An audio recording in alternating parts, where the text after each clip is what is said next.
Shalom, WJC family. It is time for our weekly Torah Talk. This week in synagogue, we will be reading Parshat Vayera, very famous Parsha, the second part of Abraham's journey, the journey of Abraham and Sarah, including the famous Akedah story, the binding of Isaac. But today, what I really want to talk about is the story of Sodom and Gomorrah, the destruction of these two wicked cities. Not so much about the destruction part itself, about which many of us have learned, but about an obscure passage that was pointed out to me this week. I was attending a solidarity mission in Israel and were among very few civilians who were able to stand in Kibbutz Be'eri, one of the kibbutz that was attacked. Over 100 victims of the Hamas attack in Kibbutz Be'eri, and 10 kidnapped. Awful things happened there. And we were standing in the ruins, really, of homes where terrible things had happened. And one colleague who was with me on the trip said to me, I can't stop thinking about the story of Sodom and Gomorrah, that after God destroys them, we're told that Abraham goes to see what had happened. Vayash came Avraham baboker. Avraham got up early in the morning. This is chapter 19, verse 27. So he gets up early in the morning. El hamakom asher amad sham et pnei Adonai. He goes back to the last place he had spoken to these angels. Vayashkef al pnei Sodom va'amorah, and he looked down on Sodom and Gomorrah. V'al pnei eretz hakikar, and all the land of the plain. Vayar, and he looked, v'hinei ala kitor haaretz, v'kitor hakivshan. He saw the smoke of the land rising like the smoke of a kiln. So the question is, why does Abraham go? Why does Abraham want to show up at this ruin and bear witness to the destruction that we know he's tried so hard to avoid? Bargaining with God, if there's 10 innocent people even. But that conversation, as Rabbi Alana Kershan pointed out to us in another class, ends very abruptly. He says, if there's 10 people, and God just leaves.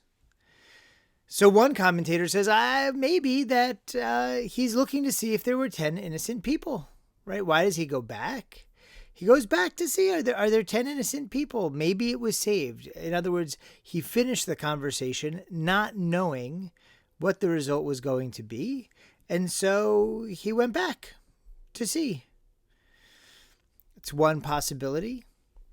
Another one that was pointed out by Rabbi Dan Berg, who's in Baltimore, who was with us, went with a more common commentary, that when it says Vayash came Avraham baboker, that was to pray. It says El hamakom asher amad, and every time the Midrash teaches that every time we see the word amad, it means amidah. So Abraham actually got up to daven shacharit. We're taught in a Midrash that Abraham invented the morning prayers shacharit, Isaac the mincha afternoon prayers, and Yaakov the evening ma'ariv prayers. So this is that he got up and he went to that spot to pray. It's interesting. What was he going to that spot to pray for? I mean, you could get up and pray anywhere. Why did he get up early and go to pray specifically at that spot where he would witness all of this destruction? And that was a question for us as well. Here we were bearing witness to the awful things that had been done. And part of us had to ask, what were we doing there? And we said the memorial prayer and we said Kaddish. Another colleague, Adam Baldachin in Scarsdale, gave the following drash. I haven't found it in any other commentary. I thought it was very beautiful that Abraham actually went to that spot because if Avraham was there, God had to be there too. Basically, Avraham was already God's chosen person since Lech Lecha, and so he thought if he was there, then God would have to face the destruction also, that this awful, awful destruction happened, and God should bear witness to the destruction.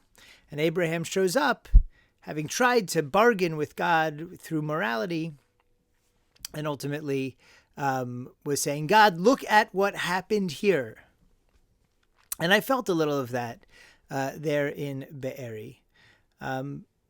But what I actually want to give as a conclusion, a concluding answer to this question, why did he show up, comes from a passage in the Talmud that Rabbi Josh Kolp, who was also with us, brought to us. It's a very famous passage. Some of you may be familiar with it from Brachot, early in the tractate, Daf 3a, where Rabbi Yossi is traveling and he stops to pray in a ruin, a chorva, a ruin of Jerusalem, of a house in Jerusalem. And Elijah the prophet shows up and guards the door for him, and he scolds him for going to pray in a ruin. It's not safe, blah, blah. Anyway, they go back and forth. And finally, Elijah asks Rabbi Yossi, did you hear any voices in there? And Rabbi Yossi says, I heard a heavenly voice, right? God's voice, Ruach HaKodesh, a bat kol, a voice of God, roaring. He says, cooing like a dove, right? Trilling. The voice was quavering and saying, woe to the children due to whose sins I destroyed my house, burned my temple, and exiled them among the nations. And Elijah says to Rabbi Yossi, by your life and by your head, not only did that voice cry in that moment, but it cries out 3 times each and every day. In other words, that every time we go to pray, God is reminded of the regret of the destruction, of the gap between the Jewish people and God because of the exile. But also, it points out that God is in the ruins. Right? God is there. In times when we pray and in times that we're not praying, God is in the ruins with us, and God is crying with us. And maybe that's why Abraham goes to Sodom and Gomorra to witness what had happened there. Not to draw God there, but to sit with God there so that they could cry together over the sadness of wanton destruction. God is in the ruins. It's sad, but it also is somehow comforting, or comforting is the right word. And, it was hard to feel God's presence at Be'eri. It is hard to feel God's presence in Be'eri. But we stood there and we prayed and we said Kaddish for the victims. And maybe we brought a little divine light into that dark place.